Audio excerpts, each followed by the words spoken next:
안녕하세요. 저는 50대 초반 여자입니다. 참 안타까운 사연을 경험하게 돼서 이렇게 글을 작성하게 되었습니다. 저도 마음이 좋지 않지만 그렇다고 눈 감고 그냥 넘어갈 수는 없었고, 이 문제 때문에 동서와도 사이가 상당히 안 좋아졌지만 저는 옳은 판단을 했다 생각합니다. 동서와도 가족이 된 지 벌써 20년이 흘러버렸습니다. 그동안 참 많은 일들을 경험해왔고 서로 얼굴 붉히고 지지고 볶으면서 살아오다 보니 어느덧 이런 삶에 적응이 되어 버렸네요. 그런데 문제는 어느 날부터인가 동서가 저에게 이상할 만큼 잘해주기 시작했는데 좀 이상한 부분들이 많았습니다. 형님, 오셨어요? 이번에도 제가 형님을 위해서 옷 몇 가지를 준비했는데 가지고 가서 입으세요. 사이즈도 괜찮죠? 또야? 매번 부를 때마다 안 입는 옷을 주는데 굳이 이렇게까지 하지 않아도 돼. 내가 옷이 없는 것도 아니고. 그냥 받으세요. 형님이 이런 옷을 언제 입어보겠어요? 저니까 챙겨주는 거예요. 계절이 바뀌면서 정리할 것들 중에 그나마 입을 만한 거 드리는 거니까 아무 말 하지 말고 가지고 가세요. 형님도 옷장에 꺼내지 않은 옷들 좀 처분하세요. 아끼면 뭐해요? 나중엔 다 낡아서 해질 텐데 앞으로 계속 나올 것 같으니까 형님도 버릴 건 버리고 제가 드리는 걸로 새로 채우시면 되겠네요. 내가 지금 입고 있는 옷이 뭐 어때서? 이것도 경민 아빠가 5년 전에 선물해 준 거야. 꽤 비싼 옷이라고. 동서도 멀쩡한 옷들 상당히 많은 걸로 알고 있는데 괜히 돈 낭비하지 말고 최대한 아끼면서 살아. 신중하게 결정하고 골랐으면 나한테 좋겠어? 기분 따라 아무거나 막 사 입으니까 결국 이런 일이 생기는 거잖아. 동서 때문에 우리 집에 있는 옷장도 꽉 찼어. 원래 버는 만큼 쓴다고. 형님네는 없이 사니까 옷 하나를 사도 신중하게 결정하고 구매할지 몰라도 저희는 워낙 잘 사는 집안이라 돈도 많은데 이 정도 쓰는 건 아무것도 아니죠. 다른 사람들이 가지고 있는 개인적 취미 같은 것들 있잖아요. 저는 쇼핑이 취미고 스트레스 푸는 요소예요. 솔직히 제가 드리는 옷들 보면 거의 다 재판매할 수 있는 명품 옷들이잖아요. 나이에 맞게 옷을 사는 건데 그게 뭐 잘못됐어요? 이제 볼일 끝났으니까 들어가세요. 조만간 또 부를 테니까 그때 다시 오세요. 동서의 집안은 워낙 부유해서 돈에 대한 씀씀이가 저희와는 비교가 안 될 정도로 많이 달랐어요. 살아온 환경이 다르기 때문에 그럴 수 있다 생각하고 주는 거니 일단 받았습니다. 딱 봐도 10번도 안 입은 것 같은 옷들이라 너무 아까웠었죠. 그런데 문제는 동서가 준 옷들은 옷장에 보관만 해둘 뿐 제가 직접 입은 적은 없었네요. 옷만 명품이기 때문에 다른 옷이나 가방에 매치가 되지 않더라고요. 동서야 워낙 고가의 물건들을 걸치고 있어서 명품 옷과 잘 어울리지만 저는 평범한 물건들을 들고 다니기 때문에 옷만 명품을 걸치기에는 균형이 맞지 않았습니다. 그래서 항상 모임이 있을 때마다 동서는 저에게 불만을 가져왔었죠. 자기가 선물해준 옷을 왜 입지 않냐며 얼굴을 붉히길래 사정을 얘기하며 나중에 기회가 될 때 입기로 하고 그렇게 동서와 헤어지게 되었습니다. 그런데 집으로 돌아오는 도중에 시어머니께 전화가 왔어요. 바뀌면 잠깐 만나길 원하고 계셨죠. 큰 약속이 없던 터라 시간도 남아서 약속 장소로 나가게 되었고 저와 마주한 시모는 인상을 찌푸리면서 저에게 갑자기 짜증을 내기 시작하셨어요. 무슨 이유 때문인지 몰라 불만을 털어놓고 계신 시모를 보며 당황했네요.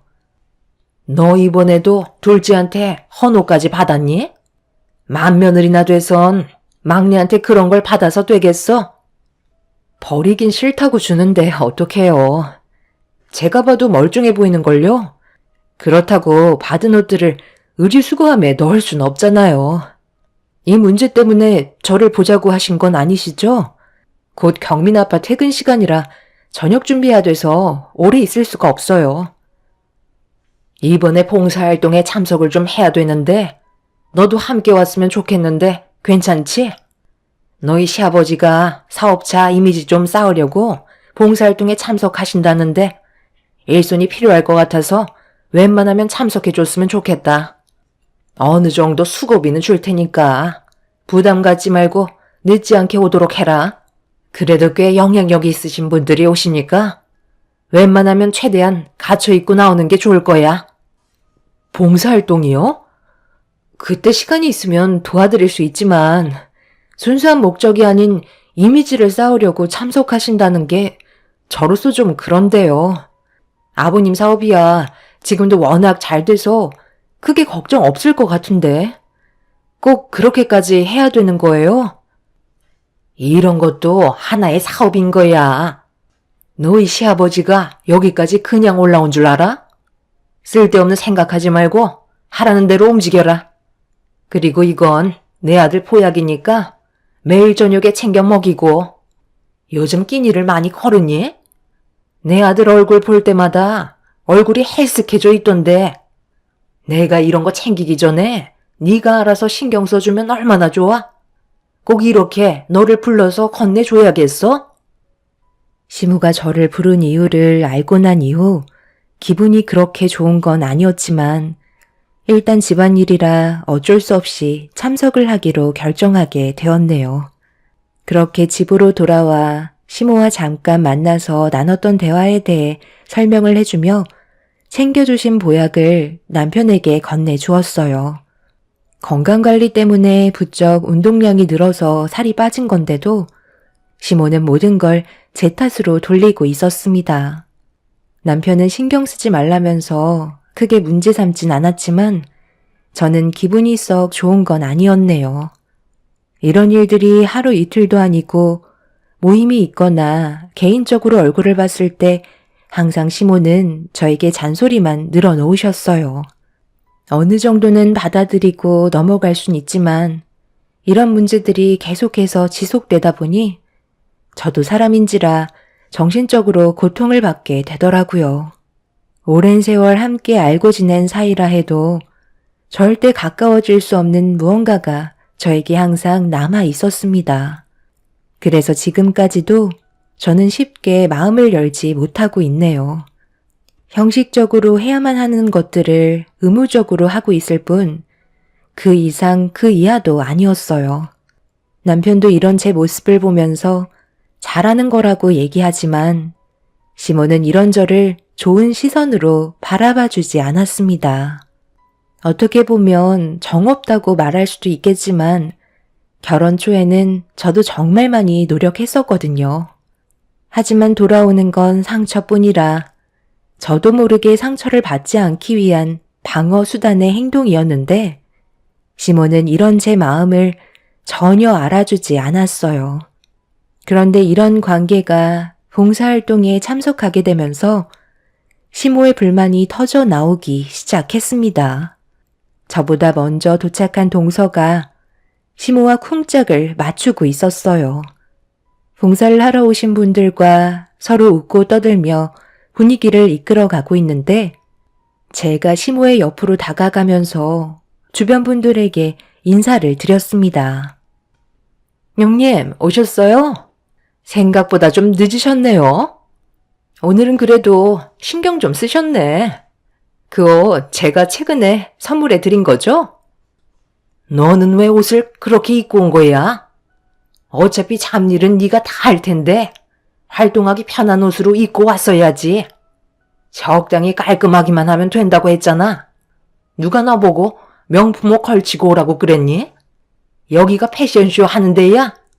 나이 50이 넘었으면서 그 옷이 너한테 어울린다고 생각해? 얘는 적당히가 없어. 저기 일하신 아주머니한테 가서 작업복 좀 빌릴 수 있냐고 좀 여쭤봐라. 걸친 옷만 명품이지. 머리부터 발끝까지 저가품인데 빛이 날 일이 있겠어? 저 옷이 저희 막내 며느리가 안 입는 옷을 큰 며느리한테 선물해 준 건데요. 상판이 달라서 그런 건지 옷을 입어도 품격이라곤 전혀 찾아볼 수가 없는 거 있죠? 오히려 너무 창피해서 주변 시선을 의식하게 된다니까요. 그냥 길거리에서 파는 1000조가리 걸치는 게 쟤한테는 훨씬 어울리는데 평소에 하지도 않는 화장까지 짙게 해선 오늘따라 더 창피하게 느껴지네요. 그래도 나름 노력한 것 같은데 좋게 봐주세요. 원래 명품이라는 게 태어날 때부터 때깔이 다른 집안에서 자란 사람들이 입어야 그것에 품격이 묻어 나오는 거예요. 왜 천민 양반이 옛날부터 있었겠어요? 천민이 아무리 고급진 옷을 입는다 해도 그 신분이 어디 가겠어요? 겉에서 풍기는 이미지가 다른데요. 그래서 집안을 보고 결혼을 하는 거잖아요. 솔직히 큰아드님 결혼시키신 거 후회하시죠? 저도 큰며느님 얼굴 보는 게 이번이 처음이지만 여사님 집안의 며느님이라는 말에 좀 놀라긴 했네요. 도대체 저를 왜 불렀는지 이해할 수가 없었어요. 그냥 씹을 거리가 없어서 데려온 것 같은 느낌이 들었고, 시모는 저를 보며 아랑곳하지 않고 험담을 하고 있었네요. 거기에다가 동서까지 맞장구 치면서 저를 더 이상한 사람으로 몰아가고 있었고, 제 기분은 점점 안 좋아지고 있었습니다. 그래도 시부의 사업에 피해가 가지 않게 하기 위해서 정말 신경 많이 쓰고 온 거였는데, 가족인 저를 함부로 대하시는 시모에게 너무 큰 실망을 하고 말았습니다. 봉사단체에서 생활하시는 아주머님께서 작업복을 저에게 건네주셨고, 저는 그 옷으로 한복을 한 다음 시키는 일을 묵묵히 해왔어요. 그리고 그 옆에서는 시모와 동서가 다른 사람들과 대화를 주고받으면서 봉사활동은 하지 않고 수다를 떨고 있었습니다. 땀 흘리며 노동을 하고 있는 저에게 눈길조차 주지 않고 있는 시모에게 너무 큰 실망을 하고 있는데, 멀리에서 검은색 고급 외제차가 여러 대 오더니 차 문이 열렸고 시모와 동서는 그 차를 보고 당황해하며 어쩔 줄 몰라 하고 있었어요. 알고 보니 차에서 내린 사람은 저희 시아버지였네요. 다른 관계자분들과 인사를 주고받으면서 저희 쪽으로 가까이 오셨는데 표정이 좋아 보이지 않았습니다. 오시자마자 굳어진 얼굴로 제 앞으로 다가오셨고, 저는 얼굴에 흘리는 땀을 닦아내며 시부에게 인사를 드렸어요. 그런데 언제나 무뚝뚝하셨던 시부가 안주머니에서 손수건을 꺼내들더니 저에게 건네 주셨네요. 내가 며느리 하나는 잘 뒀다니까. 땀을 흘리면서까지 봉사활동을 하고 있을 거라곤 생각지도 못했는데 작업복까지 입고 있는 모습을 보니까 내가 너무 고마운데. 집안일에 언제나 묵묵히 솔선해서 나서주는 이런 며느리 솔직히 찾기 힘들지. 그런데 당신이랑 둘째는 여기에 봉사활동을 하러 온 거야? 아니면 수다 떨러 온 거야? 여기 명품 옷 자랑하러 왔어? 누가 잘 사나 못 사는지 평가로 온 자리야? 어떻게 된 게 우리 집안에 큰 며느리만 정상이야? 봉사활동을 하러 왔으면 최소한 하는 신용이라도 해야지. 누구는 일하고 누구는 커피 마시고 이 상황이 맞는 거야? 나 대신 일단 봉사활동하고 있으라고 분명히 얘기했는데 당신이 지금 우리 집안 망신 다 시키고 있네. 그리고 너는 우리 집안의 막내 며느리면서 뭐가 그리 잘났다고 큰 며느리가 땀 흘리며 봉사활동하고 있는데 옆에서 커피나 홀짝거리고 있어? 분명 내가 올 거라고 하지 않았나? 정신 상태들이 그렇게 썩어 빠졌으니 이 사이가 발전이 없는 거야. 마음 같아서는 당신이랑 인연 끝내고 막내 며느리 너도 당장 내 아들과 이혼시키고 싶지만 오늘은 보는 눈이 워낙 많아서 일을 더 크게 만들지 않을 테니 당장 작업복으로 갈아입고 큰 며느리가 시키는 대로 어서 거들어줘. 날이 가면 갈수록 하는 짓들을 보면 실망을 안 할 수가 없어. 당장 엉덩이 안 뛰어? 시부가 예고 없이 나타난 순간 집안 분위기는 상당히 무거워졌고, 시모와 동서는 화가 머리끝까지 올라오신 시부의 말에 급하게 작업복으로 환복을 하게 되었네요. 그리곤 제 옆에 다급히 와서는 뭐부터 하면 좋겠냐고 물어보시길래 시모에게 제가 하고 있던 일을 가르쳐 드렸습니다. 동서도 옆에서 저를 따라하며 눈치를 보고 있는데 작업복을 갈아입고 나오신 시부는 다른 쪽에서 봉사활동을 시작하셨습니다. 그걸 지켜보고 계셨던 시모가 갑자기 제 허벅지를 강하게 꼬집으셨네요. 너는 왜 이렇게 눈치가 없는 거야? 거기서 아무 말도 없이 가만히 있으면 우리가 뭐가 돼? 일부러 욕먹이려고 작정한 거니? 그게 무슨 말씀이세요? 작업복으로 갈아입고 나오라고 하신 것도 어머님이 시키신 거고 저는 묵묵히 봉사활동만 하고 있었잖아요. 아버님이 오실 거라는 거 알고 계신 거 아니셨어요? 그리고 어머님이 저한테 얼굴만 비추고 인사만 하면 된다고 하셨는데 왜 저한테만 봉사활동을 시키신 거예요? 일부러 그러신 거잖아요. 어머님이랑 동서는 다른 분들과 수다 떨고 있을 때 저는 진심으로 봉사를 하고 있었다고요. 그런데 제가 왜 아버님 앞에서 거짓말을 해야 되는 거죠? 솔직히 저도 어머님 말만 듣고 옷을 갖춰서 입고 온 건데 오히려 안 좋은 말들만 늘어놓으셨잖아요. 저는 온몸에 명품 안 걸치고 싶은 줄 알아요?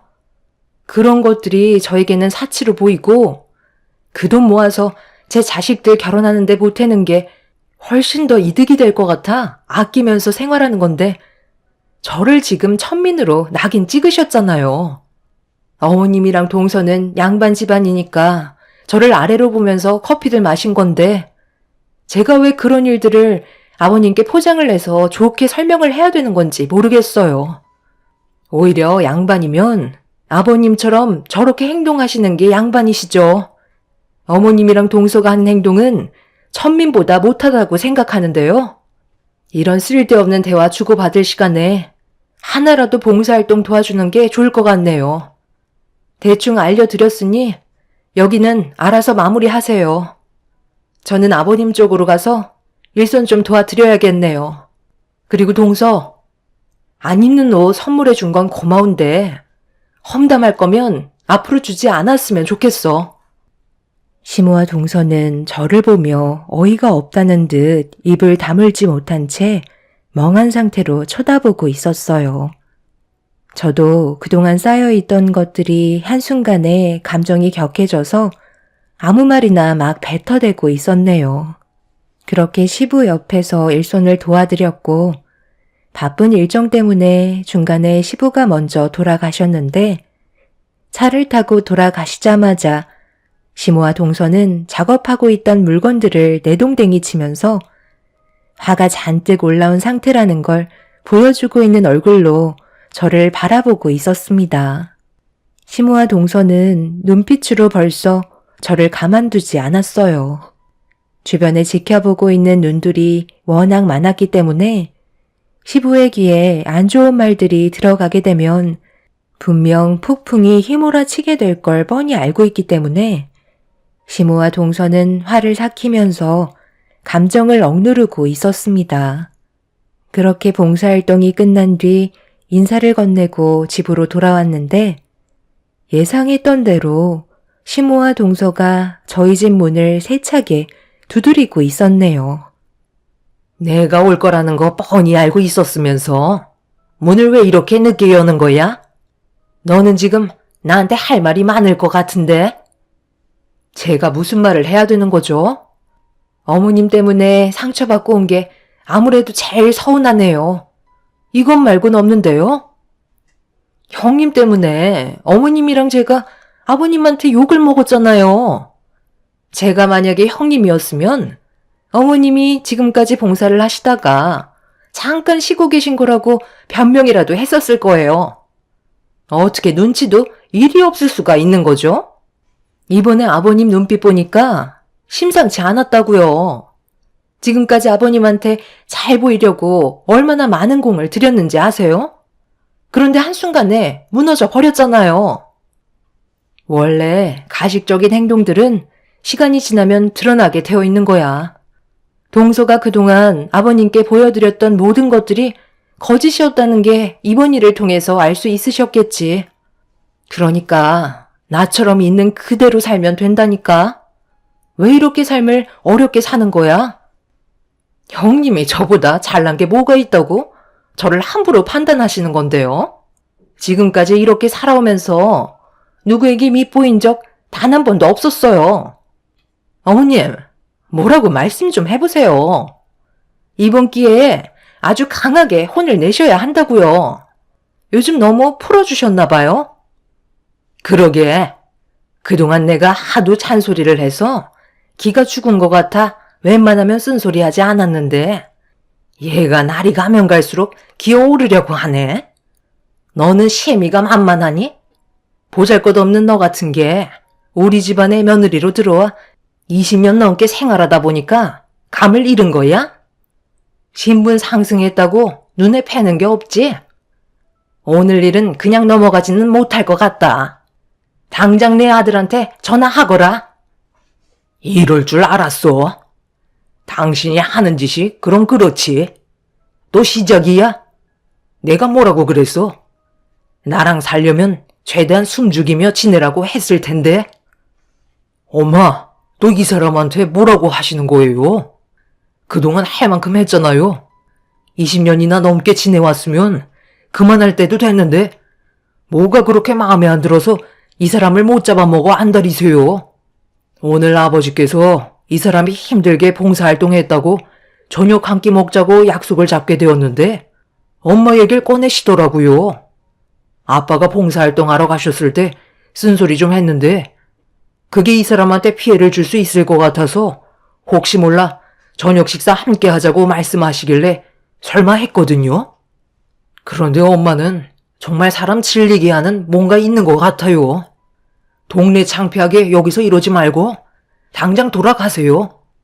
재수 씨도 지금 이런 식으로 행동하는 거 내 동생이 알고는 있나? 집에 돌아가서 괜히 부부싸움 하고 싶지 않으면 이제 그만하고 조용히 돌아가줬으면 좋겠는데요. 당신도 당분간 어머니랑 재수 씨 안 봤으면 좋겠어. 이래서 가족들끼리 모이면 안 된다니까. 남편과 시부가 올 거라고 예상하지 못한 시모와 동서는 하들짝 놀라며 아무 말도 하지 못한 채 뒤도 안 돌아보며 집으로 돌아갔어요. 시부가 시모의 성격을 워낙 잘 알고 계셔서 분명 저희 집에까지 찾아와 난리를 칠 거라는 걸 미리 예상하고 계셨습니다. 그래서 봉사활동할 때 저를 따로 부르셔서 남편과 함께 저녁이나 함께 하자며 약속을 잡으셨네요. 시부도 시모의 행동들을 마음에 들어하지 않으셨어요. 하지만 시부는 집안에 이혼이라는 흠을 남기고 싶지 않아 참고 넘어가시는 경우가 상당히 많으셨죠. 그날 이후 시모와 동서는 저에게 연락 한 통 하지 않았고 한동안 큰 일은 없었습니다. 그런데 어느 날 동서가 저에게 전화를 했어요. 또 쇼핑을 해서 버려질 옷들이 쌓이다 보니 그걸 저에게 주려는 것 같아 보였죠. 쓸데없이 엮이고 싶지 않아 전화를 받지 않았는데 퇴근하고 집에 들어가려는 순간 뒤에서 동서가 기다리고 있었는지 저를 부르며 다가오고 있었어요. 양손 가득 쇼핑백을 들고 있길래 한숨을 쉬며 저희 집 문을 열었고 동서는 뒤따라 들어왔습니다. 내가 연락을 안 받은 이유를 알고 있을 텐데 왜 또 찾아온 거야? 나는 이제 옷을 그만 받고 싶다니까. 동서한테 옷을 받아봤자 나는 어차피 잘 입지도 않아. 그냥 가지고 돌아가 줬으면 좋겠어. 차라리 다른 사람들한테 팔던 아니면 의류 수거함에 넣으면 되잖아. 나는 싫다는데 왜 자꾸 주려는지 모르겠네. 웬만하면 우리 특별한 행사 때 말곤 안 봤으면 좋겠어. 그래도 생각해서 가지고 왔는데 정말 너무하신 거 아니에요? 저는 뭐 오고 싶어서 온 줄 알아요? 형님이 가족이고 하도 불쌍해 보여서 도와주려고 찾아온 거라고요. 그냥 아무 말도 하지 말고 받아두세요. 저 아니면 이런 거 구경이나 해보겠어요? 없이 살면서 뭘 받지 않겠다는 거예요? 그냥 호의나 고맙게 받으세요. 그리고 여기까지 오는데도 힘들었는데 과일 정도는 내주셔야죠. 동서, 지금 나보고 입으라고 하는 것까지는 좋은데 꺼내놓은 옷가지들을 발로 미는 건 좀 아니지 않아? 내가 달라고 애원한 것도 아니고 동서가 안 입는 옷을 나한테 무작정 떠밀어 버리는 거잖아. 도대체 이유가 뭐야? 왜 이렇게까지 하는 건데? 그리고 우리 집안이 없이 산다고? 안 꾸미고 사치 안 부리면 없이 사는 거야? 우리가 동서 집안보다 못한 것뿐이지 웬만한 집안들보다는 잘 살고 있거든? 내가 마지막으로 경고하는데 한 번만 더 이런 행동한다면 그땐 나도 더 이상 안 참아. 저도 더 이상 생각 없이 막 나가는 동서를 봐줄 수 없었어요. 한두 번도 아니고 왜 계속해서 이런 식으로 사람을 난처하게 만드는지 이해할 수 없었습니다. 하지만 동서는 제 말을 듣지도 않고 자기가 알아서 하겠다며 자리에서 일어나 현관문 밖으로 나섰습니다. 그런데 현관문이 열리자마자 동서 앞에 경찰들이 기다리고 있더라고요. 동서도 당황했는지 저에게 도움을 요청하길래 무슨 상황인지도 모르는 상태에서 일단 경찰분들께 왜 동서를 연행해 가려고 하시냐며 물어본 순간 충격적인 말을 듣고 말았네요. 방금 이분께서 서지하고 계신 옷들이 전부 다 이 집에 가지고 들어가는 걸 목격했고요. 안에 있는 증거물품은 저희가 압수하도록 하겠습니다. 이분의 따님께서 그동안 상당히 많은 옷들을 몰래 백화점에서 가지고 나온 게 CCTV에 전부 다 촬영이 되었습니다. 요 며칠 사이에도 여러 군데의 백화점을 돌아다니셨고 따님이 몰래 옷을 입고 나온 게 포착되었네요. 그럼 일단 집안에 있는 증거물품들은 회수하도록 하겠습니다. 그리고 집주인분께서도 일단 증거물품을 숨겨주셨기 때문에 경찰서에서 추가적인 조사 진행이 있을 겁니다. CCTV를 확인해 보니까 최근에 이분이 건네주신 옷을 입고 나가셨더라고요. 전혀 예상하지 못한 상황이 눈앞에 펼쳐졌고 저는 아무 말도 하지 못한 채 경찰분들의 수사에 협조를 도와드릴 수밖에 없었네요. 결국 저도 경찰서에서 조사를 받게 되면서 이 사실을 아시게 된 시부모님과 저희 집안 그리고 동서 집안까지 전부 다 난리가 나고 말았습니다. 저는 진술한 내용을 토대로 크게 문제가 없었지만 동서와 조카는 법적으로 상당히 심각한 상태였어요. 그동안 제가 가지고 있던 옷들이 상당히 많았었기 때문에 그에 따른 죄질이 무겁다는 걸 누가 봐도 알 수 있었습니다. 결국 동서와 조카는 한참 동안 수사가 진행이 되었고 동서는 자식의 범행을 숨긴 부분에 대해 법적인 처벌을 면하지 못했고 조카는 소년원에서 생활을 할 수밖에 없었습니다. 문제는 조카가 정신적으로 문제가 있는 상태였어요. 알고 보니 도벽이 있었고 동서는 그런 사실을 숨기려고 지금까지 백화점에서 가지고 나온 옷들을 전부 다 저에게 떠넘기고 있던 거였습니다. 결국 이 문제 때문에 보호관찰 심사위원회가 열렸고 도벽이라는 정신질환이 있는 조카를 어떻게 해야 할지 심사 및 결정을 하게 되었네요. 결국 위원장을 포함한 5명의 위원이 한자리에 모였고 청소년들의 보호관찰에 관한 지식과 경험이 있는 한 사람으로서 정신과 치료를 담당하고 있는 제가 심사원석에 참석하게 되었습니다. 상당히 오랜 시간 의논을 한 결과 지속적으로 반복되는 범행은 더 큰 피해를 막기 위해 가석방은 불가피하다고 판정 내리게 되었고 정신과 담당인 제가 소년원에서 조카를 담당하게 되었습니다. 저는 일반적인 정신과 의사가 아닌 소년원에서 어려움을 겪고 있는 아이들의 불완전한 심리 상태를 상담해주고 치료해주는 정신과 의사입니다. 그래서 일반 의사들과 다르게 수입이 적은 편이라 시모는 잘 사는 동서지방과 저를 무시했던 거였죠. 그리고 조카는 차후에 소년원에서 나와서도 보호관찰 대상으로 또 다른 문제를 막기 위해 상태가 호전됐을 때까지는 지속적으로 감시를 받을 수밖에 없는 상황이었어요. 이 사실을 듣게 된 동서는 구치소에서 저와 얼굴을 마주하게 되었고, 저를 본 순간 얼굴이 잿빛이 돼선 눈물을 쏟아내고 말았습니다.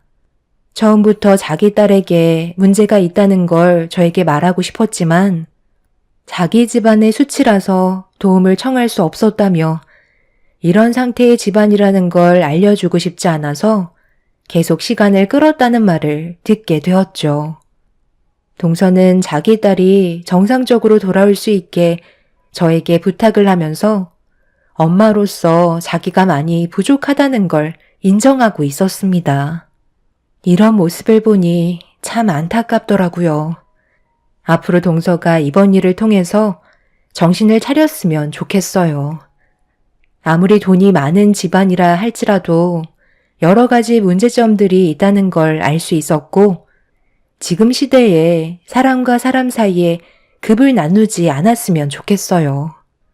시모도 이번 일을 통해서 한동안 조용히 지내고 계시네요.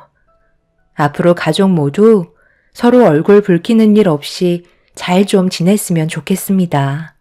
제 사연 들어주신 분들 오늘 하루도 힘내시고 하시는 일이 무엇이든 잘 해결되시길 바랍니다. 감사합니다. 안녕하세요. 저는 30대 후반 여자입니다. 여러분들께선 믿었던 사람에게 배신을 당해본 경험이 있으신가요? 저는 평생 함께할 거라 생각했던 남편에게 배신을 당하고 말았습니다. 지금은 이혼을 했지만 아직도 그때의 상처는 아물지 않았습니다. 남편과 저는 가진 거 없이 시작을 했었어요. 젊은 게 재산이라고 열심히 살다 보면 저희 부부에게도 분명 좋은 날이 올 거라고 믿고 있었습니다. 저희의 계획은 안정적인 주거 환경이 마련이 되었을 때 아이를 가질 계획을 세우고 열심히 앞만 보며 달려왔었습니다. 둘이 맞벌이하면 쉽게 자리를 잡을 거라 생각했었어요. 그렇게 원룸에서 시작해 투룸으로 이사를 했고 틈틈이 청약을 넣으면서 기회를 엿보고 있었죠. 그렇게 열심히 살다 보니 저희 부부에게도 기회라는 것이 찾아오더라고요. 청약이 당첨되었다는 문자가 도착하게 되었고 가진 재산 모두 탈탈 털어 계약금과 중도금을 납부하면서 저희가 계획했던 삶의 목표에 한 걸음 다가갈 수 있었습니다. 그런데 어느 날 엄마가 저를 개인적으로 부르셨어요. 제가 태어났을 때부터 엄마는 아빠와 함께 분식집을 운영하고 계셨는데요. 아빠가 일찍 세상을 떠나시면서 모든 걸 혼자서 감당하셔야만 하시다 보니 날이 갈수록 건강이 안 좋아지셨어요. 그래서 웬만하면 주말에 남편과 자주 찾아뵈었는데 그날은 저만 따로 부르시길래 뭔가 느낌이 좋지 않아 불안한 마음으로 분식집 문을 열고 들어가게 되었죠. 여자의 촉은 무시할 수 없는 게 엄마가 옆 건물의 부동산 사장님과 대화를 주고받고 계셨습니다.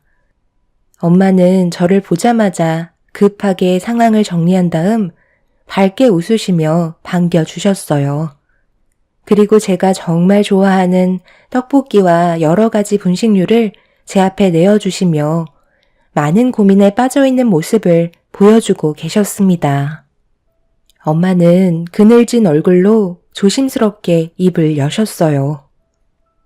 엄마가 분식집을 운영한 지도 30년이 넘어가다 보니 이제 많이 지쳤는지 몸이 예전 같지가 않네.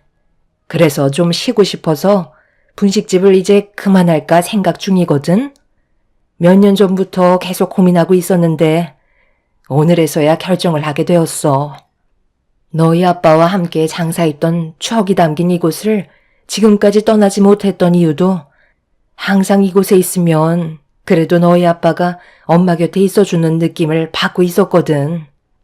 어느 날 갑자기 분식집 문을 열며 들어올 것 같아서 지금까지 버티고 있었는데 나도 이제 늙어서 그런지 너희 아빠와 함께했던 기억들도 희미해져 가고 있고 체력도 더 이상 버티지 못해서 그만 장사를 접을까 생각하고 있었어. 잘 생각하셨어요.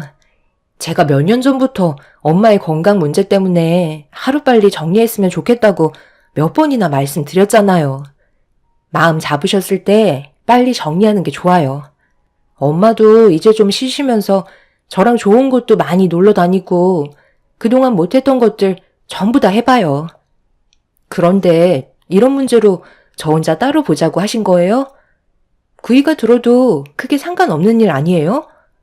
혹시 다른 이유가 또 있어요? 아무래도 이건 좀 예민한 문제라 우리 둘이 먼저 대화를 나눠보고 결정해도 늦지 않을 것 같아서.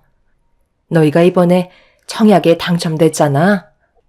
그런데 둘이서 버는 돈도 많지 않고 아파트 들어가면 아이도 가질 텐데 그러다 보면 돈 들어갈 때가 얼마나 많겠어? 엄마가 그동안 모아두었던 돈들이랑 여기 분식집 처분하면 너희 아파트 금액은 맞춰줄 수 있을 것 같거든.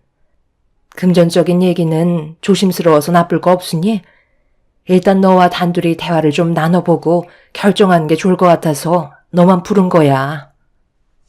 엄마, 그렇게까지 안 해도 돼요. 저희 둘이 버는 돈이랑 대출 좀 받으면 충분히 금액 맞출 수 있어요. 급하게 할 필요 없으니까 저희한테 아무것도 안 해주셔도 돼요. 엄마 몸부터 좀 챙기시고 그동안 분식집 때문에 못 갔던 병원도 좀 다니시면서 건강 관리부터 하세요. 엄마가 저를 따로 부른 이유는 금전적으로 지원해 주려고 부르신 거였어요. 평생 힘들게 모아두셨던 돈을 제가 함부로 사용할 수 없다는 걸 너무나도 잘 알기 때문에 엄마의 도움을 거절하게 되었습니다. 마음 불편하게 살고 싶지도 않았어요. 하지만 엄마는 반대로 제 삶이 조금 더 여유 있길 바라셔서 도와주고 싶어 하셨습니다.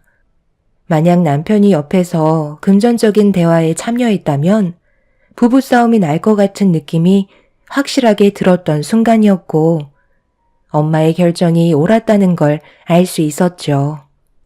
엄마와 한참 동안 해결되지 않는 대화를 주고받다 보니 시간은 금세 저녁 시간이 되었고 나중에 다시 시간 약속을 잡는 게 좋을 것 같다고 판단하게 되었어요. 하루아침에 모든 걸 결정하기에는 저와 엄마와의 대화는 끝이 없었습니다. 엄마는 남편이 좋아하는 분식류들을 한가득 포장해서 주셨고 집에 돌아왔을 때 남편은 퇴근하고 저를 기다리고 있었죠.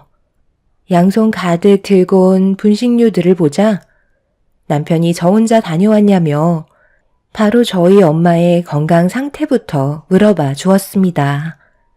언제나 저희 엄마부터 챙기는 남편이 너무 고마웠고 엄마와 나눴던 문제에 대해 고민을 털어놓고 싶었지만 엄마가 저를 따로 부를 만큼 조심해서 나쁘지 않을 것 같아 남편에겐 미안하지만 엄마와 나눴던 대화를 꺼내놓을 수는 없었습니다.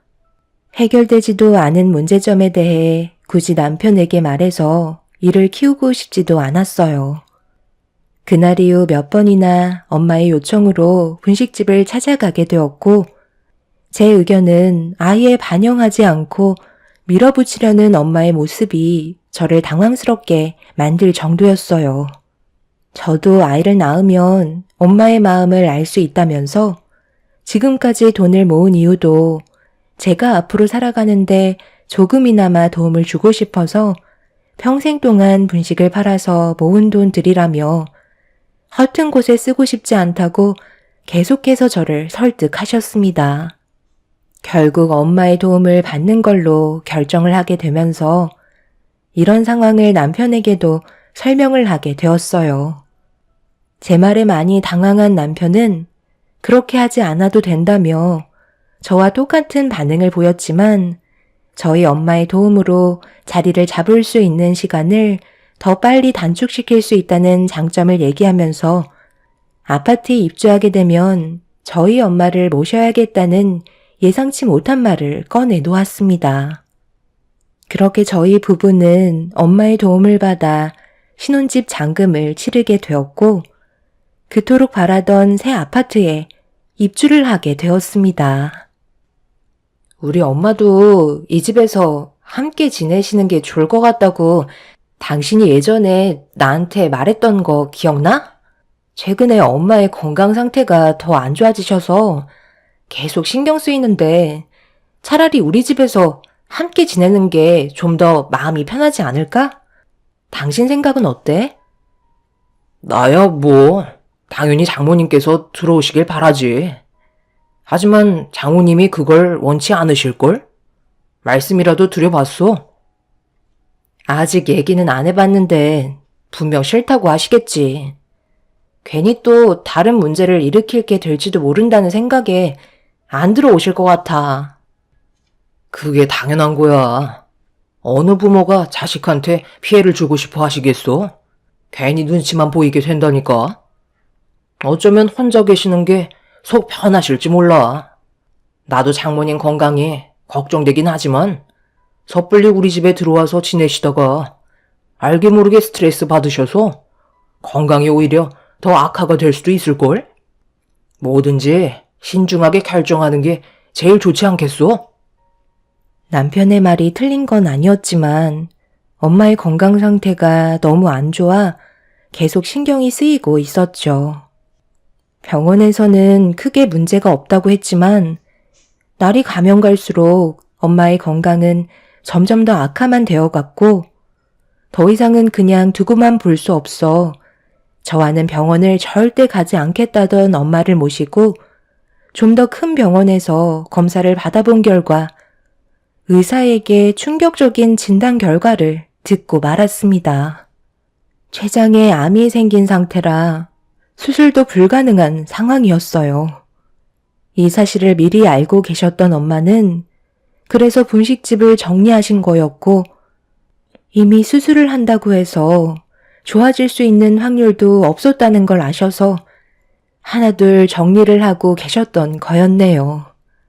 저는 이런 사실을 전혀 모르고 있던 상황이라 너무 큰 정신적 고통이 뒤따랐고 오래 버티지 못하실 거라는 의사의 말에 그 자리에서 오열을 하고 말았습니다. 췌장암이라는 게 초기에 발견될 수 있는 확률이 거의 없기 때문에 어쩔 수 없다는 의사의 말에 기적을 바라볼 수 없냐고 여쭤봤지만 고개를 절레절레 흔드셨습니다. 엄마도 이미 손을 쓰지 못한다는 사실을 아시고 저에게 계속 이 사실을 숨기고 계셨던 거였어요.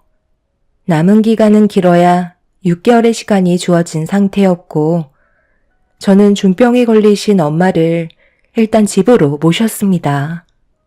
그런데 집에 도착하니 꽤 시끌벅적한 소리가 현관문 밖에까지 들리더라고요. 그리고 문을 열자마자 눈앞에 펼쳐진 광경에 입을 다물지 못했네요. 왜 이렇게 늦게 왔어? 연락도 안 받아서 우리 먼저 시작했지. 장모님도 오셨네? 이참에 잘 됐네. 오늘 급하게 집들이를 하게 됐어. 우리 부모님께서 신혼집 구경하고 싶다고 하셔서 갑자기 일이 이렇게 됐네. 괜찮지?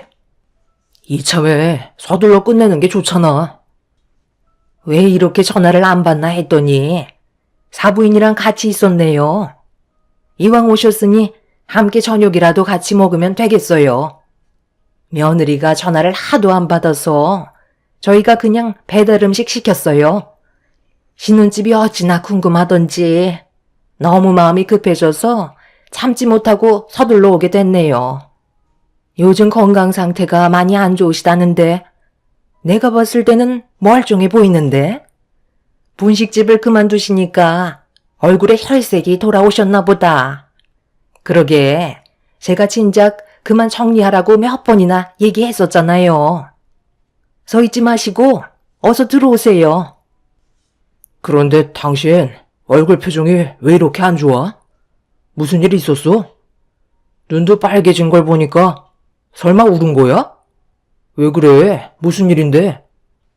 우리 엄마 건강 상태가 많이 안 좋아. 당신한테는 미안하지만 집들이는 나중에 다시 하면 안 될까? 사전에 계획된 것도 아니잖아. 그게 갑자기 무슨 말이니? 다음에 하자니? 사부인 몸 상태가 얼마나 안 좋길래 그만하라는 말까지 나오는 건데? 저희 엄마 몸이 많이 안 좋으세요. 오늘 병원 갔다 왔는데 췌장암이시래요. 그동안 정말 오래 버티셨다고 앞으로 6개월 정도의 시간밖에 안 남았다는데 지금 서 있는 것조차 많이 힘들거든요. 일단 저희 엄마 안정을 취하셔야 하니까 나중에 다시 하면 안 될까요? 기분 좋은 날 안 좋은 소식 전해드려서 정말 죄송합니다. 이럴 줄 알았으면 그냥 집으로 돌아갔을 텐데 거리가 너무 멀어서 일단 휴식 좀 취하려고 잠깐 들렸거든요. 방에 들어가서 누워있으면 되니 저는 신경 쓰지 마시고 마저 식사하시면 될 것 같네요. 그게 되겠어요? 벌써 사부인의 몸이 어떤 상태인지 벌써 다 들었는데 음식이 목으로 넘어가겠냐고요. 아들, 오늘은 일단 일이 이렇게 됐으니 나중에 다시 오도록 하마. 사부인께서도 일단 휴식을 취하셔야 한다잖니. 잠깐만요. 이제 막 시작하려는데 왜 가시려고 그래요? 장모님도 신경 쓰지 말고 마저 식사하라고 얘기하셨잖아요. 그렇긴 한데 아무래도 영 신경 쓰여서 말이야. 우리도 힘들게 시간 내서 오긴 한 건데 어쩌겠니? 환자가 우선이잖아. 당신 잠깐 이리 좀 와봐. 나랑 따로 대화 좀 하는 게 좋을 것 같아. 오기 전에 나한테 전화 한 통 할 수 있는 거 아니야? 방금 내가 얘기했잖아. 우리 엄마의 건강 상태가 많이 안 좋으셔서 제정신이 아니었다고. 그래서 연락을 받지도 주지도 못했다니까? 집들이야 나중에 해도 충분하잖아. 엄마가 마음 편히 쉴 수 있게 당신이 이해 좀 해주면 안 될까? 나 지금 당신이랑 얼굴 붉히면서 대화할 정도로 체력이 남아있지도 않고 정신적으로도 견디기가 너무 힘들어서 나도 시부모님 챙겨드리지 못해. 그래서 장모님은 언제까지 여기 계실 건데? 그렇다고 우리 부모님 돌려보내면 얼마나 서운해하시겠어? 설마 계속해서 여기에 계실 생각은 아니시지? 췌장암 걸리신 건 안타깝게 생각하지만 그렇다고 우리 집에서 환자와 함께 지내는 건 좀 그렇지. 엄마는 우리 집에서 같이 지내면 안 되는 거야? 우리가 지금 여유 있게 생활할 수 있는 게 누구 덕인지 벌써 잊었어? 아니, 장모님이 집이 없으신 것도 아니신데 그냥 택시 타고 보내드리면 되잖아. 나는 내일도 집들이가 잡혀 있다고. 회사 사람들까지 전부 다 오기로 했는데 그럼 그것도 취소해야 된다는 거야? 당신 왜 이렇게 이기적이야? 장모님만 집으로 돌아가시면 아무 문제 없는 건데 꼭 이렇게까지 미련한 모습을 보여줘야만 되겠어? 당장 집으로 돌아가시라 해. 당신은 나한테 한마디 상의도 없이 지금 다음날 집들이까지 잡았다고? 나한테는 지금까지 한마디도 하지 않아놓고 무턱대고 당신 혼자서 일을 벌이면 어쩌자는 거야. 그리고 지금 엄마 혼자서 버틸 수 있는 몸이 아니라고 분명 얘기했잖아. 누군가 옆에 있어줘야 하는데 내가 당신 보고 옆에 있어주라고 했어? 그냥 오늘만 집들이 미뤄달라는 건데 췌장암 걸린 엄마 앞에서 불만을 털어놓는다는 게 말이 된다고 생각해? 엄마가 지원해주신 자금이 5억이나 된다고. 솔직히 이 집은 엄마 거나 다름없는데 이 정도는 충분히 대우받을 수 있는 자격이 있으시다고. 당신은 나랑 엄마보다 집들이가 중요해? 이제야 알겠네. 장모님이 전부 다 계획이 있으셨던 거야. 일부러 우리한테 자금을 주시고 얹혀 사실 생각이셨던 거네. 그거 얼마나 된다고 코끼를 드는 거야? 의사가 기로야 6개월이라고 말했으면 앞으로 1년은 거뜬히 넘어가실걸. 장모님 연세가 있으셔서 암도 진행 속도가 느려지거든. 내가 봤을 때 장모님 앞으로 한 2년은 더 사실 것 같은데? 저는 남편의 말에 너무 충격을 받아 저도 모르게 얼굴을 향해 손을 올려붙이고 말았어요. 처음으로 남편에게 손을 대서 그런지 온몸이 떨려왔고 남편에 대한 실망감 때문에 결국 힘겹게 버티고 있던 저는 그 자리에 주저앉아 눈물을 쏟아내고 말았습니다. 다른 방에서 대화를 주고받고 있던 목소리가 거실에까지 전달이 되었는지 시부모님께서 방문을 두드리셨고 남편은 저에게 뺨을 허용해서 그런지 화가 머리끝까지 올라온 상태였네요. 남편은 문을 열고 거실로 나가더니 이성을 잃어버렸는지 흥분을 감추지 못한 채 저희 엄마한테 막말을 퍼부으며 더욱더 난리를 치고 말았네요. 장모님 때문에 지금 이게 뭡니까? 갑자기 찾아오셔서는 암이라고 집들이 분위기 다 망치고 6개월밖에 시간이 없다면서 집에 눌러붙을 계획까지 세우시면 제가 반겨드릴 줄 아셨어요? 정말 속 보이시네요. 몸이 안 좋아질 거 뻔히 알고 계셨으니까 일부러 저희한테 5억 지어주고 병수발 들어달라는 거 아니었나요? 의사가 6개월 정도 예상한 거지. 앞으로 길면 1년이 될지 2년이 될지 그걸 누가 알겠어요? 장모님께서 췌장암 걸릴 줄 아무도 몰랐던 것처럼 앞으로 살 날도 아무도 모른다고요. 내가 여길 오는 게 아니었는데 미안하게 됐네. 기분 좋게 집들이 하고 있었는데 분위기 망쳐서 속이 상했겠지. 여기에 머물러 있을 생각 없으니까 그만 흥분을 가라앉히고 이제 진정 좀 하겠나. 나도 피해를 주고 싶은 마음은 없었다고. 당신 정말 이런 사람이었어? 술도 얼마 먹지 않았으면서 어떻게 아픈 환자인 우리 엄마한테 상처되는 말을 아무렇지도 않게 할 수가 있는 거야? 내가 아까도 얘기했지?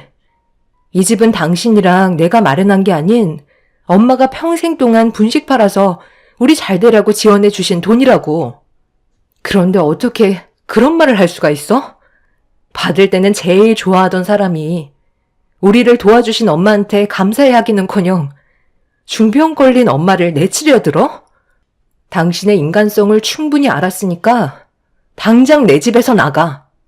당신이 이 집에 보탠 자금은 얼마 되지도 않잖아?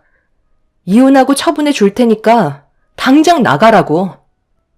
너 지금 이혼이라고 했냐? 내가 뭘 그렇게 잘못했다고 지금 이혼을 하자는 거야? 나는 불만도 얘기 못해? 장모님이 잘못하신 거 맞잖아. 기분 좋게 집들이 하고 있는데 조친 거 내 말이 틀렸어? 장모님, 이제 어떻게 하실 거예요? 이 사람이 이혼하자는데요. 엄마는 순식간에 몰려온 스트레스 때문인지 배를 움켜쥐셨고 식은땀을 흘리시며 고통스러워 하셨어요. 저는 엄마의 건강 상태에 큰 문제라도 생길까봐 일단 방으로 모신 뒤 침대에 눕혀 드렸네요. 시부모님도 남편에게 그만하라며 말리고 있었지만 남편은 이미 이성을 잃어버려 감정 조절이 되지 않는 상태였죠. 문제는 그동안 알게 모르게 쌓였던 감정들이 엄청나게 많았던지 쉬지 않고 막말을 뱉어대며 엄마가 누워 계신 방문을 발로 걷어차고 있었습니다. 결국 시부모님께서 힘으로 남편을 끌어 바깥바람 좀 쐬자며 밖으로 내보낸 뒤에야 상황은 마무리가 되었네요. 남편에게 너무 큰 실망을 받게 된 저는 더 이상 함께 살아가기에는 힘들다는 걸 알 수 있었어요. 그동안 저희 가족에게 보여주었던 행동들이 전부 가식이라는 걸 알 수 있었고 저희 엄마의 건강 상태에 대해 조금도 걱정해주지 않고 오히려 집들이만 중요하게 생각한 남편을 더는 제 삶에 포함시킬 마음이 없었네요. 그날 이후 정신적으로 많은 스트레스를 받아서 그런지 저희 엄마의 건강 상태는 급격하게 안 좋아지셨고 시부모님께서 저와 개인적으로 만남을 가졌지만 해결되는 건 아무것도 없었습니다. 남편을 이해하라는 시부모의 말도 저는 받아들이기가 힘이 들었어요. 남편도 저와 다퉜던 일들에 대해 전부 다 기억을 하고 있으면서도 용서를 구하기는커녕 오히려 더욱더 안 좋은 방향 쪽으로 끌고 가기 시작했습니다. 그동안 쌓아왔던 남편에 대한 신뢰가 한순간에 무너지는 순간이었고 결국 저희는 이혼을 선택하게 되었죠. 저희가 그토록 원했던 신혼집은 처분을 한 뒤에 재산을 나눴고 남편은 2번 다시 얼굴 볼 일 없을 거라며 막말을 뱉은 뒤 저희 부부는 등을 돌리게 되었습니다. 그렇게 이혼을 하고 시간이 지나는 동안 저는 엄마를 보살펴 드리면서 남은 시간을 함께 보내고 있었어요. 엄마와 함께하는 모든 순간들을 소중하게 생각하며 지내던 어느 날 엄마와 오랜 시간 동안 대화를 나누다가 잠이 들었는데 다음날 아침에 옆에 누워 계신 엄마를 부르며 깨우는 순간 저는 그 자리에서 오열을 하고 말았어요. 더 이상 엄마는 제가 부르는 소리에 반응을 하지 않으셨고 깊은 잠에 빠지셨네요. 엄마와 함께했던 세월들이 머릿속으로 스쳐 지나가면서 떠오른 기억들은 전부 다 제가 못해드린 기억뿐이었어요. 어렸을 적엔 온갖 투정만 가득했던 어린이였고 성인이 돼선 엄마에게 손을 벌리는 불효자였었네요. 모든 걸 아낌없이 내어주신 엄마는 그렇게 제 품에서 떠나고 마셨습니다. 엄마를 떠나보내드린 뒤 저는 한동안 아무것도 할 수가 없었어요. 엄마라는 엄청나게 큰 존재가 제 곁에 더 이상 없다는 게 정신적으로 너무 견디기가 힘이 들었습니다. 그렇게 몇 달 동안 저 혼자만의 시간을 가지면서 앞으로 어떻게 살아가야 할지 많은 고민을 하다가 제가 할 수 있는 일을 찾아 일을 시작하게 되었네요. 그렇게 엄마가 남겨주고 떠나신 재산으로 사업을 시작했고 앞만 보며 정신없이 달려오다 보니 어느새 저는 크지는 않지만 그래도 체인점 몇 개 정도의 점포가 생길 정도로 자리를 잡게 되었습니다. 이 모든 것들이 전부 다 엄마에게 배운 노하우들로 이뤄낸 성과였어요. 제 삶이 이렇게까지 변하게 될 줄 몰랐지만 엄마가 한평생 만들어 오신 분식들에 대한 노하우들이 저에게 재산이 되었고 점점 더 발전되는 사업을 키워나갈 수 있었죠. 그렇게 정신없이 살아가던 어느 날 사무실 사람들과 사업 아이템에 대해 회의를 주고받고 있는데 밖에서 직원이 누군가 저에게 찾아왔다는 말을 하길래 회의가 끝난 후 저를 찾아왔다는 사람을 사무실로 불렀습니다. 그런데 문을 열고 들어온 사람은 다름 아닌 몇 년간 얼굴 한번 마주치지 않았던 전 남편이었네요. 왜 찾아왔는지 알 수 없었고 2번 다시 보고 싶지 않았던 얼굴을 또다시 제 앞에서 마주치자 과거의 기억들이 떠올라 당장 나가라고 소리를 지르고 말았습니다. 내가 당신 마음 이해 못하는 거 아니야. 잠깐만 내 말 좀 들어봐. 내가 오죽했으면 당신한테 찾아왔겠어? 제발 나 좀 한 번만 도와줘. 그래도 우리 그때 일만 아니면 정말 괜찮은 사이였잖아. 당신도 알겠지만 내가 하는 일이 돈벌이가 좋지 않은데 우리 부모님께서 큰 사고를 당하셨거든. 음주운전 차량에 부딪히셔서 수술을 크게 하셔야 하는데 자금이 많이 부족해. 제발 좀 도와줘. 내가 당신을 어떻게 알고 찾아왔는지 알아? 어느 날 회사 사람들이 분식을 시켰는데 배달 주문 메뉴에 당신 얼굴이 찍혀 있더라고. 처음엔 잘못 봤나 했는데 우리가 살아온 세월이 있잖아. 확실하게 알 수 있었지. 당신이 성공한 것 같고 돈을 빌려줄 수 있는 사람이 당신뿐인 것 같아서 이렇게 찾아온 거야. 나 한 번만 살려주면 안 될까? 그런데 잠깐만. 저기 명패에 왜 장모님 조남이 적혀 있는 거야? 당신이 대표 아니었어? 왜 대표가 당신이 아닌 장모님으로 되어 있는 거지? 설마 췌장암 수술이 성공적으로 끝난 거야? 정말 다행이네. 이참에 장모님 얼굴까지 뵙고 부탁 좀 드리면 되겠네. 내가 왜 당신을 도와줘야 하지? 나는 당신한테 좋은 기억이 하나도 남아있지 않아. 그때 우리 엄마한테 난리쳤던 기억밖에 없다고. 지금도 그때만 생각하면 온몸에 소름이 돋을 정도야. 그리고 우리 엄마 세상 떠나신 지 한참 됐어. 당신이 조금이라도 신경을 썼다면 알 수는 있었다고. 저 명패는 내가 이 자리에 있게 만들어주신 분이 우리 엄마이기 때문에 감사를 표하는 마음으로 이렇게라도 엄마를 대표 자리에 앉혀드리고 싶었어. 나는 당신을 조금도 도와줄 생각 없으니까 기대조차 하지 마. 우리는 두 번 다시 마주치면 안 될 사이야. 나는 당신의 인생이 무너졌으면 좋겠어. 나처럼 똑같은 아픔을 겪어보라고. 남편은 중역실에 있는 저희 엄마의 명패를 보자 땅을 치며 눈물을 흘렸고 자기의 잘못을 뉘우친다며 한 번만 용서해달라고 애원하고 있었네요. 자신의 상황이 안 좋아지니 그제서야 잘못을 깨달은 남편이 정말 한심해 보였습니다. 저는 더 이상 얼굴 볼 일 없을 거라며 남편을 회사에서 내쫓아 버렸습니다. 그날 이후 두 번 다시 제 앞에 나타나지 않았지만 마음이 편한 건 아니네요. 기억에 잊고 살았던 남편이 저에게 또다시 아픈 기억을 떠올리게 만들었습니다.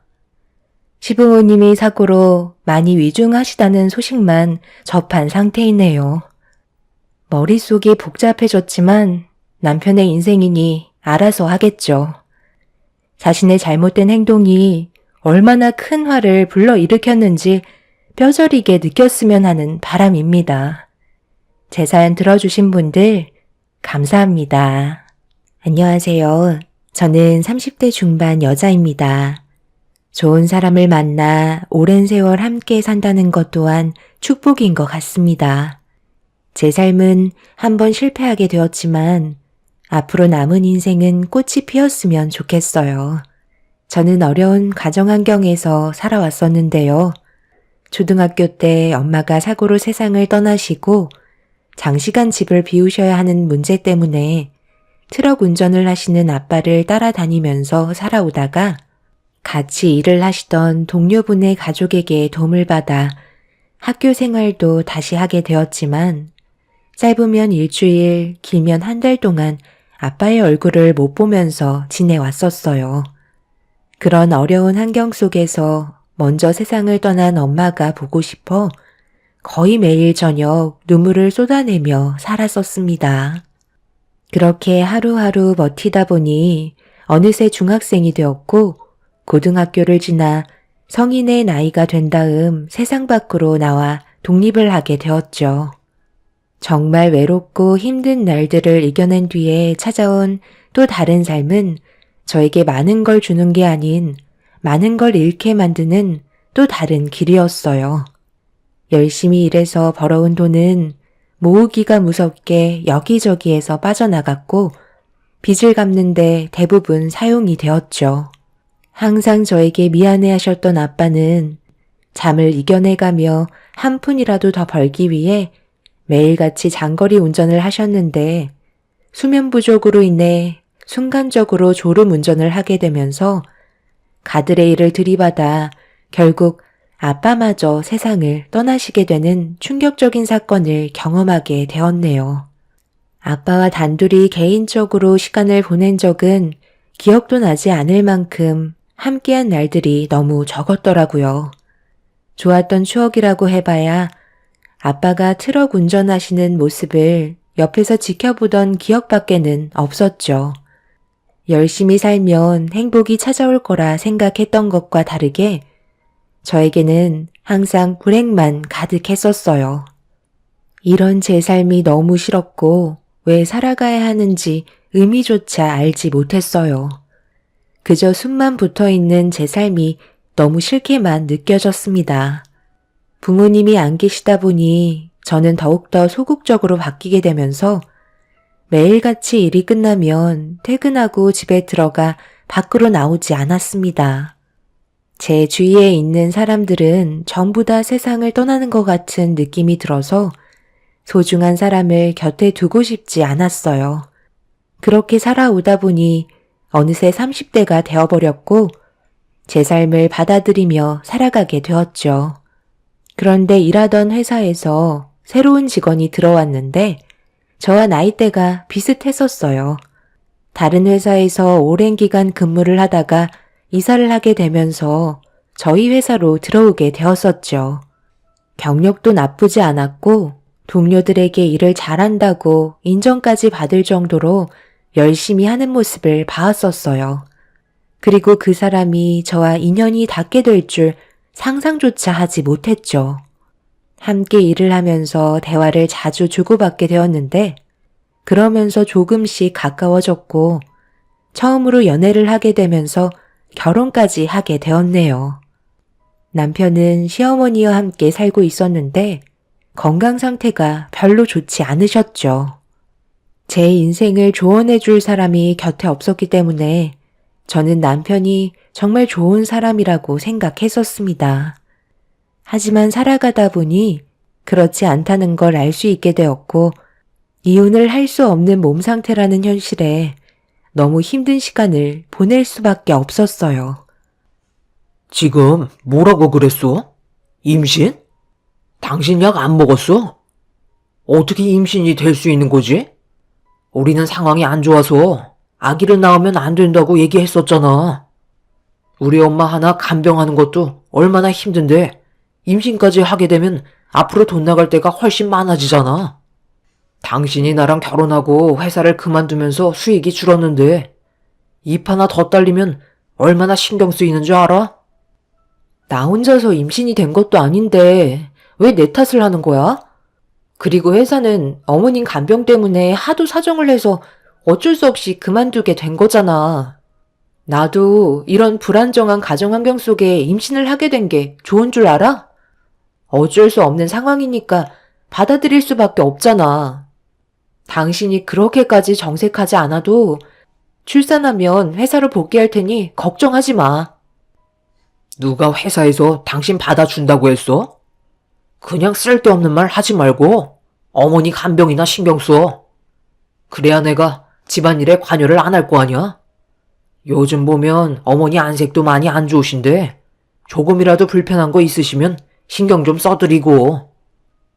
내가 당신이랑 결혼한 이유가 어머님 간병이나 보려고 당신 택한 줄 알아? 임신한 나한테 어떻게 그런 말을 할 수가 있어? 내가 지금 얼마나 힘든지 당신은 알아? 병원에서도 오래 버티지 못하실 것 같다고 해서 별로 도움이 되지도 않는 약만 드리다 보니 매일 고통받고 계신데 당신은 어머님이 걱정도 안 되는지 술이나 퍼먹고 들어오고 집안의 가장으로서 참 잘하는 짓이다. 우리 아빠는 예전에 가족을 위해 잠 한숨 못 자가면서 얼마나 열심히 살아오셨는지 알아? 그렇게 미련하게 행동하시니까 결국 세상을 떠나신 거지.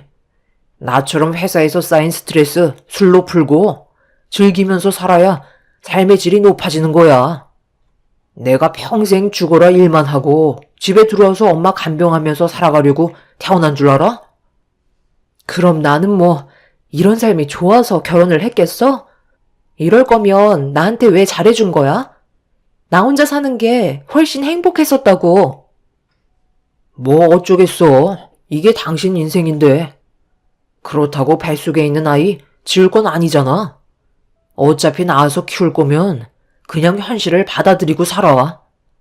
그래야 마음이 편한 거야. 스트레스 받는 게 태아에게 얼마나 많은 영향을 끼치는지 알고 있지? 그만들 좀 해라. 어떻게 된 게 얼굴만 봤다 하면 서로 못 잡아먹어서 안달이야.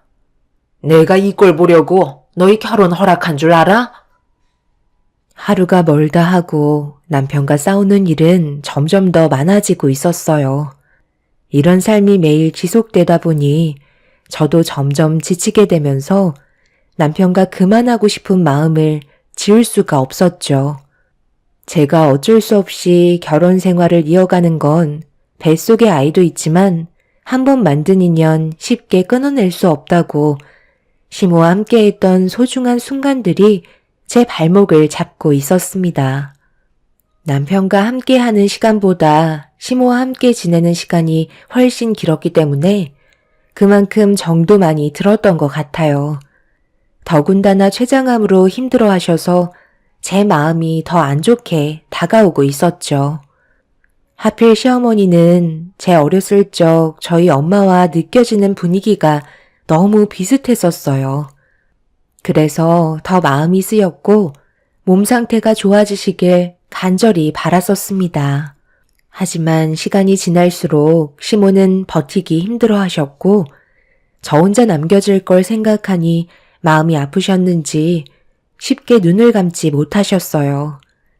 매일 하시는 말씀이 제가 너무 불쌍하다며 미안하다는 말을 반복하셨네요.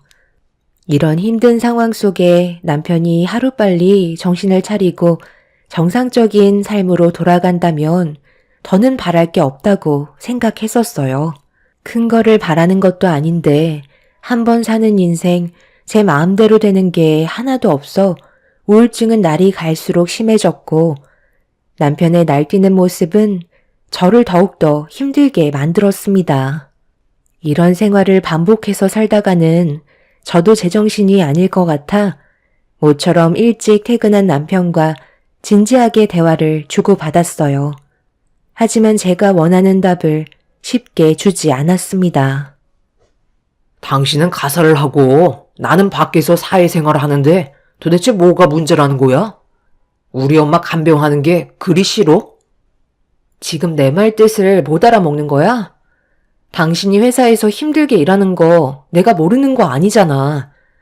그런데 어머님이 하루가 다르게 몸 상태가 점점 안 좋아지고 계시는데 언제까지 이런 식으로 살아갈 수는 없는 거 아니야? 당신은 어머님이 세상을 떠나셨으면 좋겠어? 나는 우리 부모님이 내 곁을 떠나셨을 때 정말 하늘이 무너질 것처럼 너무 괴롭고 슬펐는데 당신은 어머님을 짐처럼 생각하는 것 같아. 그래도 당신을 낳아주신 분이잖아. 그럼 기본적으로 해야 될 도리는 하고 다른 일을 하는 게 맞는 거 아니야?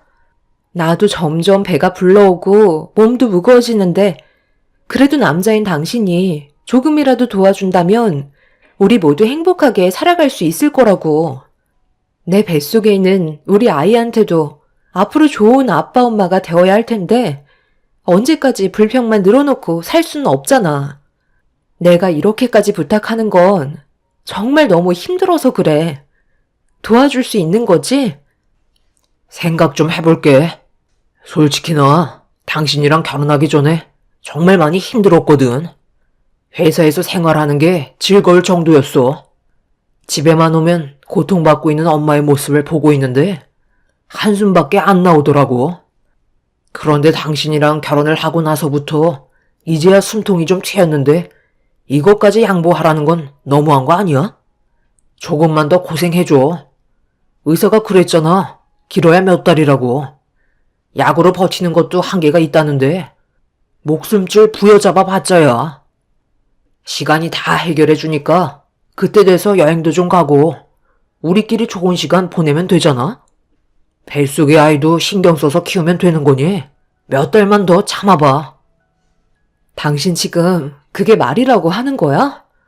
그러니까 어머님이 하루라도 빨리 세상을 떠나셨으면 좋겠다는 거네? 누구 때문에 당신이 이 세상에서 살아 숨쉬고 있는 건데 조금의 감정도 없이 그런 막말을 아무렇지도 않게 뱉는 거야? 이런 사람이었다는 걸 미리 알았다면 나는 당신이랑 결혼도 하지 않았을 거야. 앞으로 투명 인간 취급하면서 살 테니까 모든 건 혼자서 알아서 해. 당신이랑 엮여있는 모든 것들 하나도 도와주지 않을 거니까. 내가 그동안 살면서 알았던 사람들 중에 남편이라는 당신이 이 세상에서 제일 모진 사람 같아.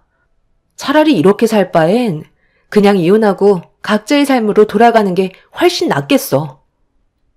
남편은 제 말이 듣고 싶지 않다는 듯 자리에서 일어나더니 그날도 어김없이 술 약속이 있다며 사태의 심각성을 인지 못하고 밖으로 나가 버렸어요. 저는 그날 정말 많은 눈물을 쏟고 말았습니다. 화가 나기도 했지만 뱃속에 있는 아이한테 저런 사람을 아빠라고 소개해주고 싶지 않았어요. 남편과 대화하는 걸 전부 다 듣고 계셨던 시모도 남편의 말들이 충격으로 다가왔는지 숨죽이며 흐느끼고 계셨습니다. 그렇게 자포자기한 상태로 제 할 일을 묵묵히 해가며 남편과는 남남인 것처럼 집에서도 서로 아는 체 하지 않고 지내왔었어요. 시모의 건강 상태는 더욱더 악화가 되어갔고 힘겹게 버티시다가 결국 손주가 태어나는 것도 못 보신 채 세상을 떠나시고 마셨네요.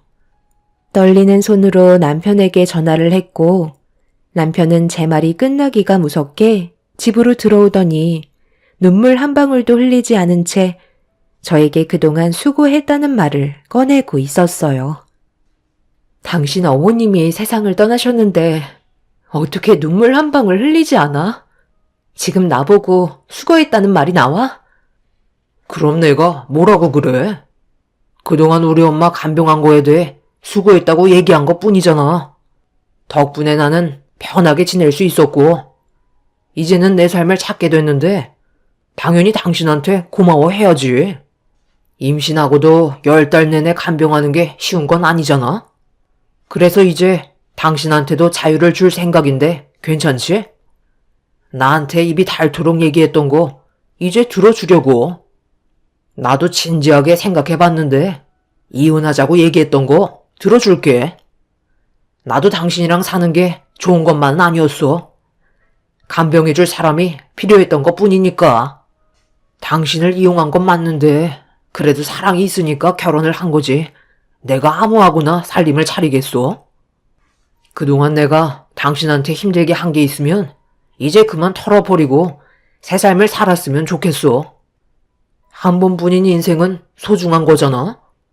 나도 자유라는 걸 느껴보고 싶다. 아이가 태어나도 너무 걱정하지 마. 양육비는 지원해 줄게. 나한테 자유가 찾아왔는데 그 정도도 못 해주겠어? 그래서 내가 임신은 절대 안 된다고 했던 건데 당신만 힘들어지게 생겼잖아. 어머님이 세상을 떠나시니까 이제야 본색을 드러내는 거야? 이혼을 하자고? 지금까지 힘들게 어머님 간병한 나를 폐기 처리하겠다는 거네? 왜? 뱃속에 있는 아이가 당신의 인생길을 가로막을 것 같니? 또다시 발목을 잡힐까봐 그게 두려워서 이혼을 하자는 거야? 혼자서 살아가는 게 얼마나 외로운지 당신은 안 살아봤으니까 모르는 거야. 나는 한평생 그렇게 살아왔기 때문에 너무나 잘 알거든? 원하는 대로 한번 살아봐. 시간이 지나고 분명 뼈저리게 후회할 날이 올 거야. 남편은 더 이상 제가 필요 없다며 그 자리에서 이혼 서류를 내밀었어요. 기다렸다는 듯이 모든 걸 준비한 상태였습니다. 저도 더 이상의 미련은 남아있지 않아 서류에 서명을 하게 되었고 시모의 장례를 진행하게 되었네요. 남편은 장례식이 끝나자마자 서둘러 자신의 새로운 삶을 살아가길 바랐습니다. 남편과 이혼을 하고 남겨진 건 뱃속에 있는 아이밖에 없었고 순식간에 너무 많은 사건들이 저를 힘들게 했는지 진통이 시작되면서 고통스러워지자 서둘러 산부인과를 찾아가게 되었어요. 그렇게 혼자서 이를 악물고 출산을 하게 되었고 그동안 뱃속에서 고생 많았을 아들을 품에 안아볼 수 있었습니다.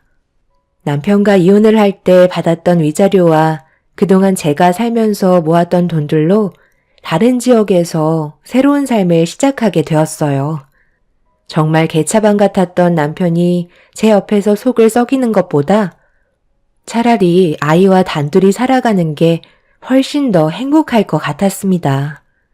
그렇게 시작된 또 다른 삶은 저에게 많은 변화를 주었고 제 아들에게는 저와 같은 아픔을 물려주지 않기 위해 열심히 살아갔습니다. 그런데 연락 한 통 없었던 남편이 어느 날 저에게 전화가 왔더라고요. 당연히 받지 않았는데 문자를 남겼길래 확인을 해보는 순간 너무 놀라 핸드폰을 떨어뜨리고 말았습니다.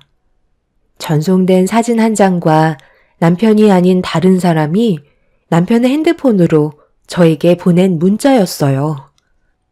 어쩔 수 없이 남편의 핸드폰으로 전화를 하게 되었고 의문의 여자가 알려주는 위치로 가서 직접 확인해 볼 수밖에 없었습니다.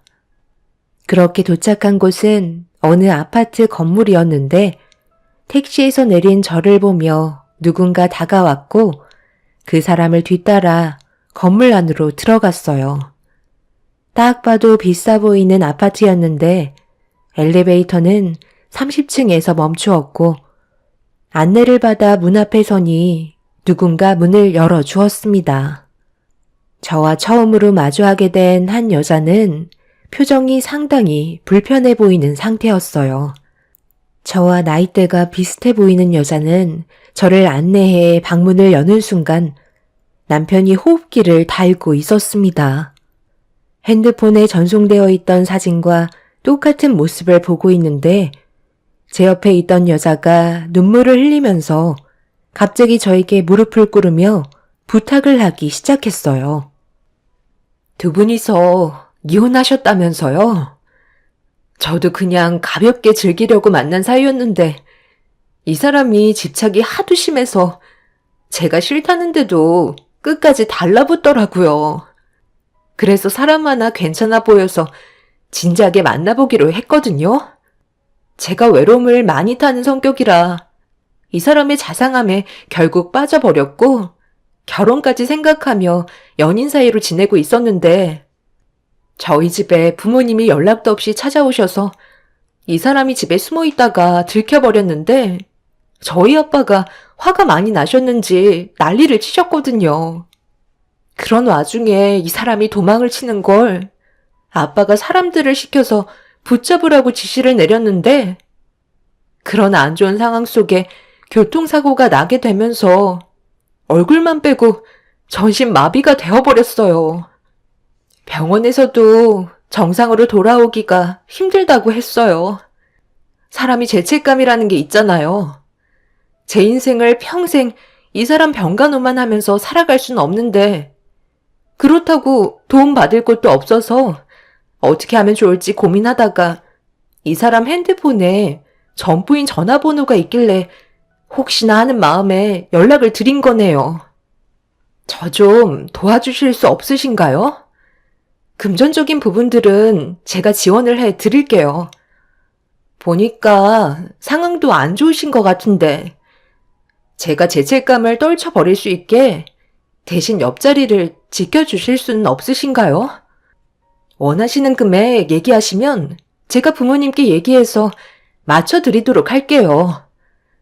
솔직히 이 사람이랑 결혼할 생각 조금도 없었거든요.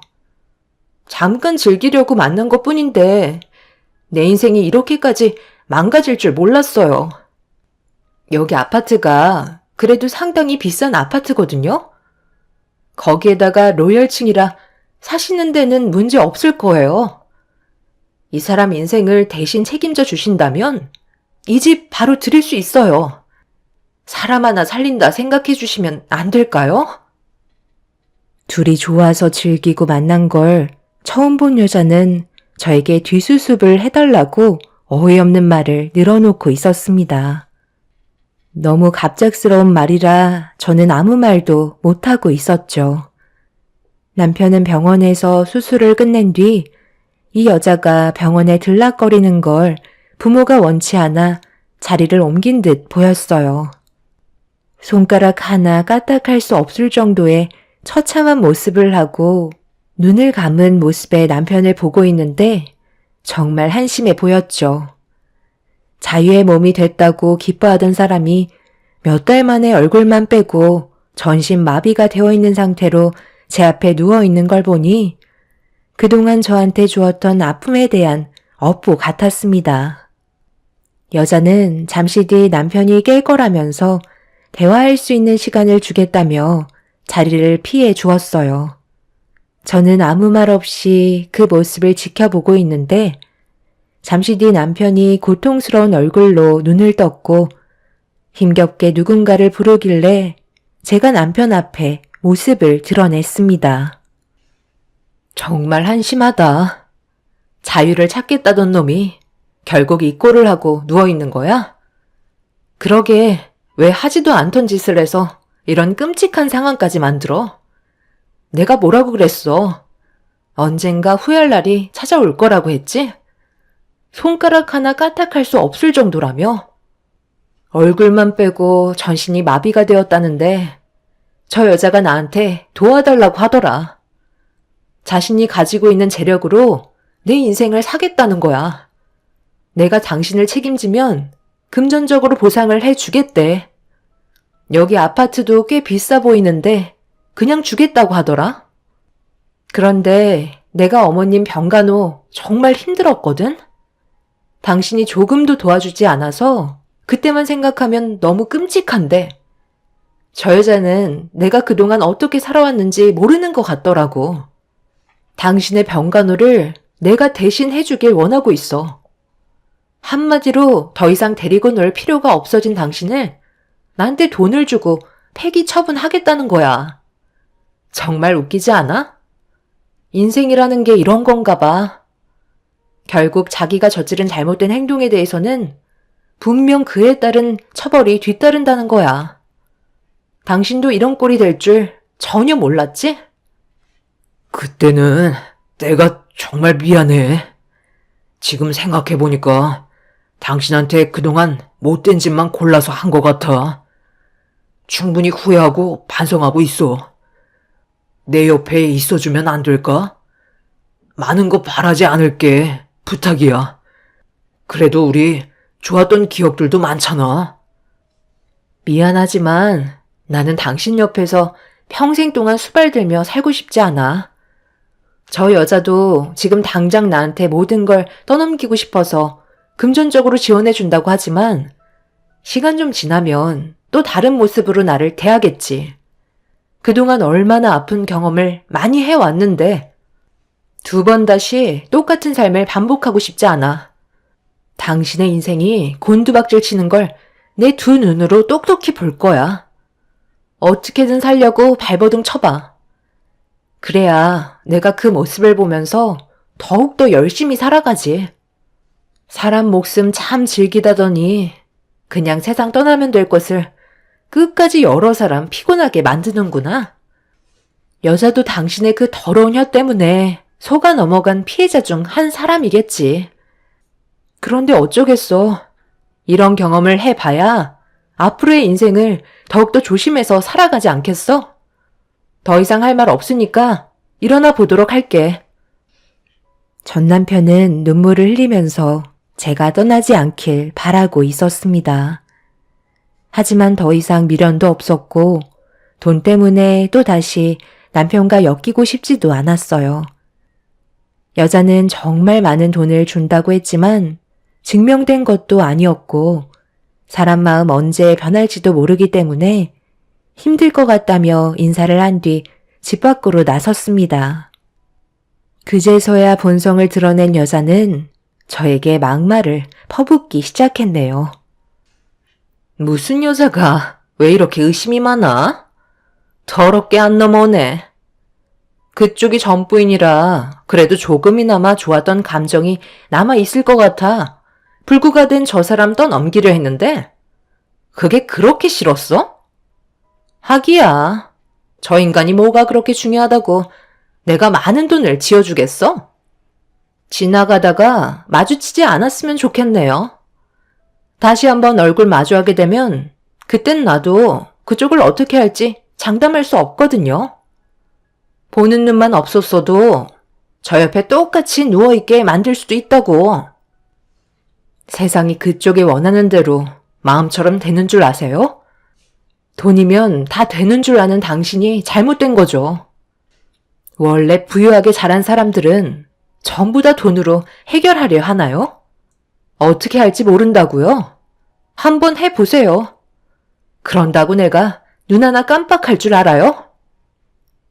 여자는 화가 머리끝까지 올라왔는지 가만두지 않겠다며 난리를 쳤지만 갑자기 들어온 여자의 부모님을 보고 화들짝 놀라면서 더 이상 아무 말도 하지 못했습니다.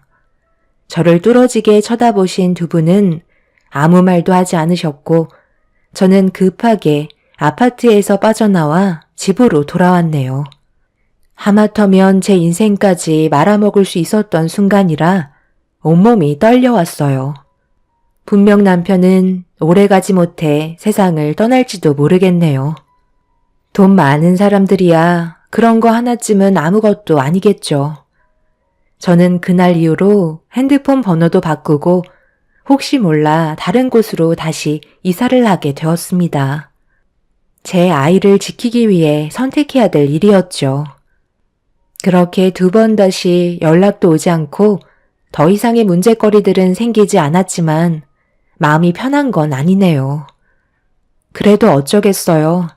제가 전 남편을 도와줄 마음이 전혀 없었고 배신감이 너무나도 컸기 때문에 전신마비가 되어 있는 모습을 봐도 전혀 동요되지 않았습니다.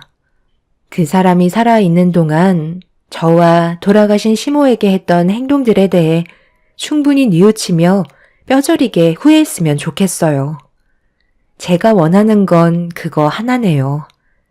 앞으로 제 아이와 함께할 남은 인생은 꽃길만 펼쳐졌으면 좋겠어요.